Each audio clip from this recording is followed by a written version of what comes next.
Como é que chega o Red Bull Bragantino para o jogo contra o Sport? Quais são os principais destaques? Quais os principais problemas da equipe paulista? A gente vai saber tudo isso depois da vinheta.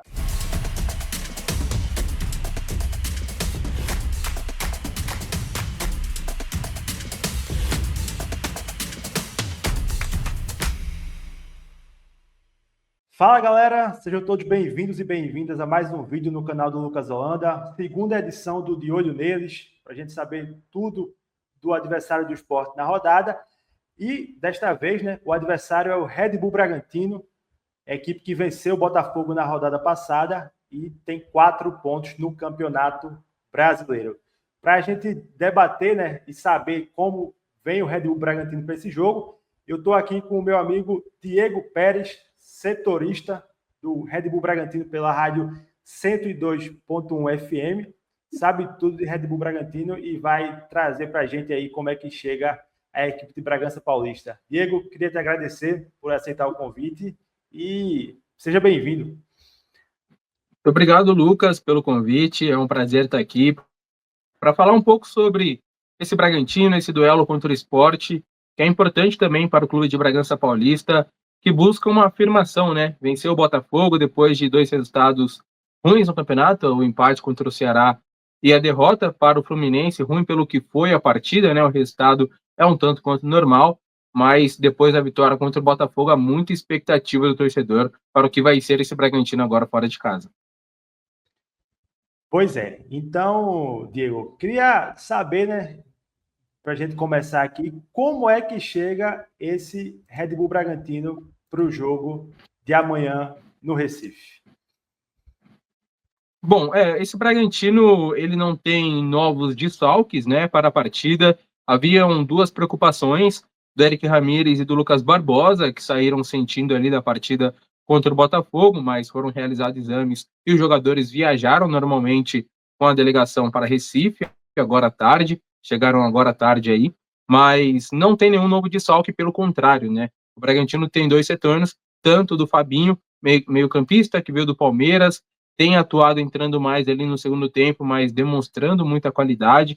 Então é um jogador que o Bragantino acredita muito, ele deve começar no banco de reservas. Assim como o Agustin Santana, lateral direito, contratado do River Plate, ele que é uruguaio, e que estava ganhando seu espaço no time até se lesionar também no Campeonato Paulista, e ele está voltando depois de um processo até um pouco demorado de DM. Ele também deve ser alguma peça ali à disposição no banco de reservas, porque o Andrés Hurtado tem jogado muito bem, o equatoriano, que é o lateral direito titular desse Bragantino. Então a escalação ela deve ser a mesma da vitória contra o Botafogo, a não ser que, e é uma possibilidade, o técnico Fernando Seabra, até de olho na partida contra o Cruzeiro do final de semana aqui em Bragança Paulista, preserve um jogador ou outro, mesmo sabendo da dificuldade que vai ser enfrentar o Sport na ilha.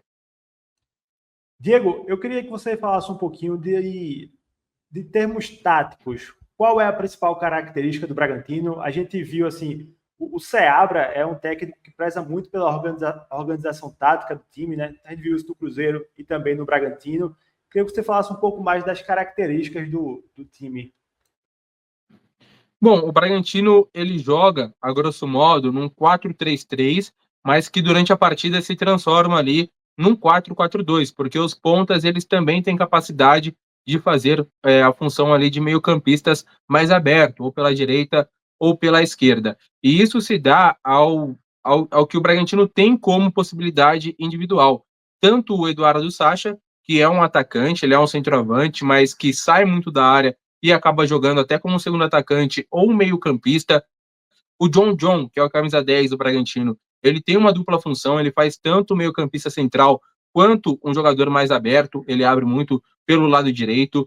O Lucas Barbosa, que tem 1,94 m, ele faz um atacante mais centralizado, mas joga muito bem também como ponta pelo lado direito. Então, os jogadores que o Fernando Seabra tem à disposição fazem com que ele se sinta à vontade a ter essas variações durante a partida ou de uma partida para outra. Ele tem jogado mais no 4-3-3, agora que ele está jogando com o Henry Mosquera pela direita e o Lucas Barbosa pela esquerda, com o Eduardo Sacha centralizado. mas quando ele joga com o Nacho ou quando ele prefere um outro meio-campista, ele acaba colocando o John como ponta e coloca um outro meio-campista para fazer aquele trio ali de meio-campo.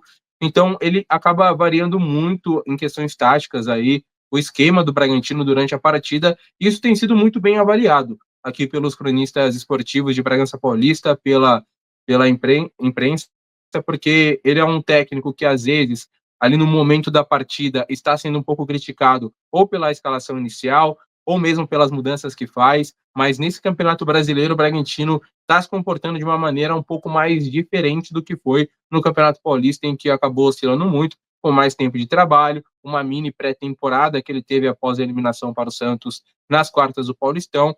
Agora a gente está vendo uma cara de Fernando Seabra um pouco mais nítida nesse Red Bull Bragantino. E dá para dizer, Diego, que a meta inicial do Red Bull Bragantino é a permanência e o jogo de amanhã contra o Sport também é tratado por aí como um jogo de 6 pontos? Olha, o que eles dizem, e isso quem disse foi o técnico Fernando Seabra, é que a briga do Bragantino esse ano é para ficar entre os 10, de 10º para cima. Esse é o objetivo do clube.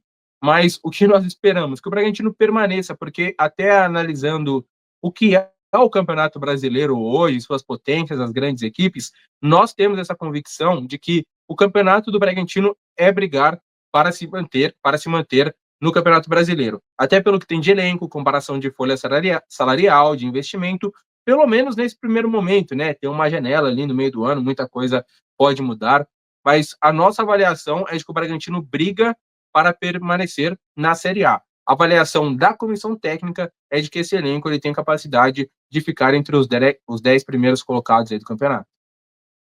E o início, assim, em termos de pontuação, pelo que vocês escutaram da direção e da torcida por aí, foi dentro do esperado até então?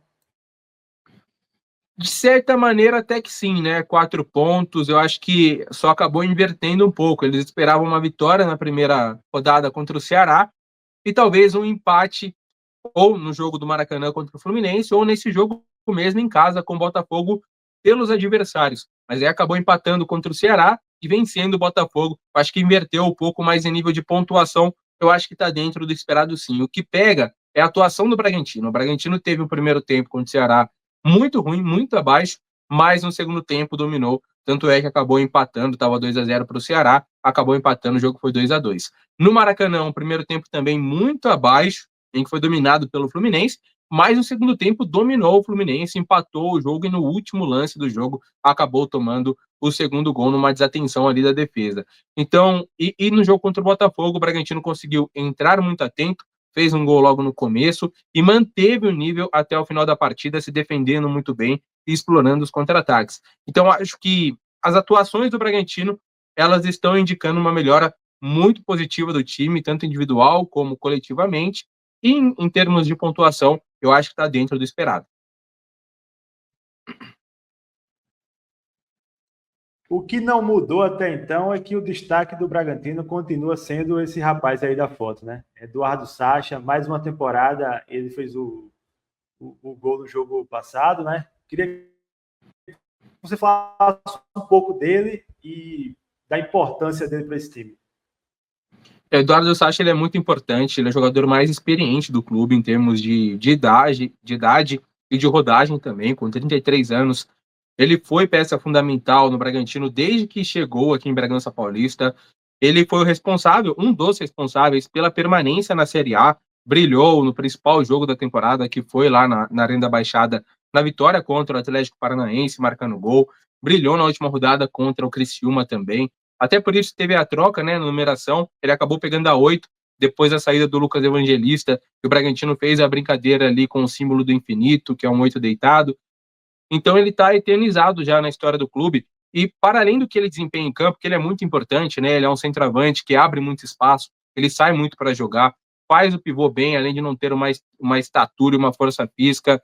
Ele é muito inteligente, né? Com e sem bola. Então, nesse momento, ele ainda é o principal jogador do Bragantino, por mais que outras potências estejam surgindo ali no elenco, como o próprio John, dentre outros jogadores, o Vinicinho, mas o Eduardo Sacha tem sido o cara do Bragantino já há um tempo. Ele é muito importante em campo e fora também, porque criou uma identificação com a torcida, Ele é o líder do grupo, dá para sentir o quanto ele é respeitado pelos outros jogadores, pelos mais jovens, né? O Bragantino tem um grande número de jogadores jovens no seu plantel, e a torcida gosta muito dele, ele sempre atende muito bem a torcida, então se tornou esse símbolo, né? Se for falar quem é a cara hoje do Bragantino, é o Eduardo Sacha.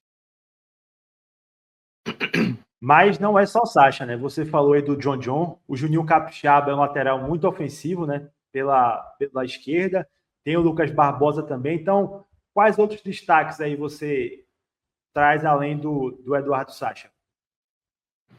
Olha, nesse ano o Bragantino ele teve um problema muito grande na lateral direita há muito tempo, né? Desde o Aderlan até então não tinha achado ainda um lateral direito que tomasse conta ali da posição. E o Andrés Hurtado teve um salto de evolução desde a chegada do Seabra na reta final do Brasileiro do ano passado para agora, que virou titular incontestável e está jogando muito bem. Então eu destaco a evolução do Andrés Hurtado, perdão. O Juninho Capixaba oscilou no Paulista, mas jogou muito nas 3 partidas do Campeonato Brasileiro, tanto contra o Ceará, foi eleito por nós, inclusive, da 102, melhor em campo, lá contra o Fluminense também, e nesse último jogo ele também jogou muita bola, se comportando de uma maneira defensiva ali, muito aguerrido. Então, o Juninho Capixaba eu também destaco. O meio campo do Bragantino, eu tenho que citar o John, né? Apesar do Gabriel estar jogando bem, o próprio Eric Ramírez, que tem entrado como titular. O John tem sido o cara mais criativo ali do meio campo do Bragantino, ele assumiu esse ano a camisa 10, é uma responsabilidade para um jogador um pouco jovem, tem oscilado, que também, de certa forma, é normal pela idade do jogador, mas tem sido um dos destaques. O Vinicinho, que foi eleito a revelação do Campeonato Paulista pela Federação Paulista. Ele é muito bom jogador, muito bom no 1 contra 1, sem dúvida nenhuma, é a grande revelação do Red Bull Bragantino nesse ano, mas que iniciou oscilando bastante e nesse momento não tem sido nem titular do time do Bragantino. É um ponta muito veloz que atua pelo lado esquerdo. Quem tem subido de nível é o Lucas Barbosa, fez ano passado um excelente campeonato pelo Juventude, por isso foi comprado pelo Bragantino. Teve uma lesão logo no primeiro jogo do Paulista contra o Corinthians, com um tempão fora, voltou contra o Santos e agora com mais ritmo dá para ver que ele tem tudo para ser titular ali da ponta direita do Bragantino, e o Eduardo Sacha, com certeza. E de destaque negativo, assim, você falou dessa preocupação na lateral direita, né? O Andrés Hurtado conseguiu dar conta do recado, mas você acredita que qual é o principal ponto negativo do Bragantino hoje? Cara, talvez eu acho que a defesa ainda está se encontrando, né? O Pedro Henrique, apesar da experiência, ele oscila muito, ele erra muito durante a partida. Ele tem um papel muito importante fora de campo também, de liderança, assim. O grupo ouve muito o Pedro Henrique, que é um cara também já rodado no futebol, mas em campo ele acaba oscilando muito, assim como o Guzmán Rodrigues, o uruguaio, que chegou também, tomou conta da posição, mas também oscila muito. Então eu diria que a defesa, a zaga do Bragantino nesse momento não que é ponto negativo, assim, mas é o que mais o setor que mais está deixando a desejar aí no Bragantino durante esse ano. O Bragantino tomou muitos gols no campeonato e o técnico Fernando Seabra, a comissão como um todo, principalmente o Anderson Marques, né, que é o auxiliar que toma conta ali desse setor, tem trabalhado muito para sanar, né, o que está acontecendo de errado ali no sistema defensivo e que não é só os zagueiros, né, é parte de toda uma estrutura, mas se for falar individualmente, acho que os 2 zagueiros ali ainda oscilam bastante. Eu tinha pedido a você mais cedo, né, a escalação do Bragantino, vou colocar aqui na tela. Então, o Bragantino deve ir a campo com o Cleiton, né, o Andrés Hurtado, o Guzmán, o Pedro Henrique, o Juninho Capixaba, o Gabriel Giroto, o Eric Ramírez e o John, o Henri Mosqueira, o Lucas Barbosa e o Eduardo Sacha. É esse o Bragantino para amanhã? O provável Bragantino? Esse é o provável Bragantino, né? Eu acho que a maior dúvida é se ele vai preservar algum jogador ou não. Ele gosta de repetir a escalação quando tem oportunidade, e essa foi a escalação inicial na partida contra o Botafogo, que me foi muito bem. Então, assim, é bem provável que ele mantenha a equipe, mas a escalação ela depende muito do que é passado pela fisiologia do clube também, né? Então, se tiver algum jogador ali podendo estourar, ou que eles detectaram que está um pouco com um incômodo um pouco maior, eles sempre preservam. Mas, em tese, é essa a escalação. E olha como ela pode mudar durante o jogo, né? Em certo momento ali contra o Botafogo, o Gabriel e o Eric Ramírez formaram uma dupla de volantes, com o Lucas Barbosa e o Henry Mosquera sendo dois jogadores mais à frente ali dessa dupla, né? O Lucas pelo lado direito, o Mosquera pelo lado esquerdo, né? Invertendo até como tá aí no campinho. E o John com o Eduardo Sacha, eles se tornaram ali os dois atacantes, né? O John um segundo atacante e o Eduardo Sacha um centroavante. Então, acaba acontecendo mudanças aí também na escalação no campinho ali no Bragantino. É o que eu estava dizendo do esquema tático usado aí pelo Fernando Seabra, e é o que tem chamado a atenção até de maneira positiva. Para a gente fechar esse tema escalação, eu queria que você falasse um pouco do Isidro Pita, né? Foi um dos contratados aí do Bragantino nessa temporada. Eu queria que você falasse um pouco da temporada dele, porque ele ainda não conseguiu ser titular, acha que não há um encaixe mesmo com o Sacha, é um ou outro. Como é que tá ele por aí? Ele fez o gol, né, contra o Fluminense. Eu acho que dá para jogar assim com os dois, né? Até porque ele joga com dois atacantes, como eu expliquei muitas vezes durante o jogo. O Pita e o Sacha, ambos têm uma mobilidade, apesar de serem centroavantes. O Sacha bem mais que o Isidro Pita, mas o Pita também joga muito bem com bola no pé. Mas eu acho que é a questão do entrosamento, de adaptação ainda. O Pita ainda não desenvolve aqui o que ele desenvolve na seleção paraguaia ou mesmo desenvolveu no Cuiabá no ano passado, né?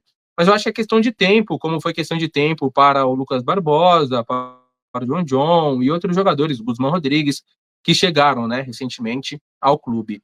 Ele tem sido bastante contestado, sim, porque não marca gols, né, e a torcida espera muito isso dele. Ele veio para isso, né, para ser um centroavante fazedor de gols, mas eu acho que é tempo ao tempo, assim, o Isidro Pita. Geralmente, como ele está entrando no segundo tempo, ele entra em condições que não são mais favoráveis. Contra o Botafogo, o Bragantino começou apoiando muito os atacantes, né, com os meio-campistas, marcando lá em cima, então tinha uma proximidade muito, muito maior. E como ele entra no segundo tempo e o Bragantino estava se defendendo mais, ele ficou um tanto quanto isolado, então é meio difícil cobrar rendimento do jogador nesse sentido, né? Mas é um cara que todo mundo ainda tem muita fé de que ele pode ser um dos artilheiros aí do Bragantino. Eu acho que a torcida cobra por isso, porque acredita no que ele pode se tornar, e é sempre muito elogiado pela comissão técnica do Bragantino, pelo que ele desempenha nos treinamentos, pelo esforço, ele é muito esforçado quando entra em campo. Eu acho que está faltando desencantar mais, assim, para ficar nas graças aí da torcida. É isso. Soubemos tudo aí do Red Bull Bragantino para o jogo de amanhã, às 7 da noite, na Ilha do Retiro. Jogo de muita importância, né? Falando um pouco do lado do esporte, um jogo tratado como uma final, né? Porque o esporte ainda não venceu na temporada e enxerga esse duelo de amanhã como uma decisão. Diego, vamos aos palpites. Qual o seu palpite para o jogo de amanhã? Cara, eu não sei, eu tô achando que vai dar um empate amanhã na ilha. Chuto 1-1. Eu vou no 2-1 para o esporte. Acho que o esporte consegue a sua primeira vitória no campeonato. Queria agradecer, Diego, a você pela participação aqui. Você dissecou tudo sobre o Red Bull Bragantino e portas abertas aí para voltar mais vezes. E diga onde o torcedor do esporte, quem estiver acompanhando, pode lhe encontrar nas redes sociais e saber mais do seu trabalho. Eu que agradeço, Lucas. Obrigado pelo convite, parabéns aí pelo trabalho. A gente, pelo menos, falo por mim, né? Eu ia falar no geral, mas eu tenho um carinho enorme, assim, gosto muito do esporte pela tradição, né? Pela massa, pela torcida.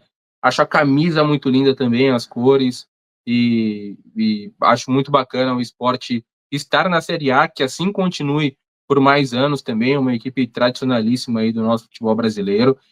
Para quem quiser me acompanhar ou saber das informações aí do Bragantino, tô lá no Twitter, @DiegoPRZ97, no Instagram, @DiegoPR5. Então, é só seguir lá e acompanhar. E também trabalhando, né, como setorista do clube pela Rádio 102 FM, aqui de Bragança Paulista. Muito obrigado, Lucas, e a todos do canal. É isso, galera. Obrigado a você que chegou até aqui. Deixe seu like, compartilhe, se inscreva no canal e até a próxima.